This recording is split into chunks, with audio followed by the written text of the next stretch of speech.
Mister Fernandez, আমাদের সামনে যে প্রোগ্রামটা আছে উনি একটু ক্লাস ভিজিট করবেন। জয় জয় ক্লাসে খাও, কিচ্ছু হবে না। জয় ক্লাসে যা, আমি এদিকটা দেখছি। আজকে দেরি করলি রে ভাই?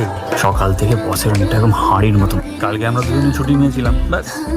স্যার, এই ফাইলটা একটু চেক করে দেবেন, তাহলে আমি মেলগুলো করতে শুরু করতে পারি। এটা তো পরশুর ফাইল। সেদিন কি করছিলে? অফিসে ঘুমোতে আসো? মানে আমরা এখানে খেটে খেটে মরছি আর তোমরা দুদিন পর পর ফাইল সই করাতে আসো? সাপের 5 পা দেখেছো নাকি? Sorry sir. Sorry my food. কোনো সই হবে না বল, তোলো ফাইল তোলো, চলো ফটো। স্যার, অফিস পাশে খিস্তি মারছিস কেন? ফালতু কেস খেয়ে যাবি। আর কি হয়েছে তোর? তো অ্যাজিটেটেড কেন তুই? জয়া, মিস্টার ফার্নান্ডেজকে নিয়ে এসছি, আমাদের তরফ থেকে ওকে যেটা দেওয়া হবে সেটা গিয়ে নিয়ে এসো। তোর বাপের টাকা কেনা গাড়ি দেরি হচ্ছে আমার, তোমার মালের আচারের দেরি। মাঝে মাঝে আমি বুঝতে পারি না তুমি শয়তান না পাগল।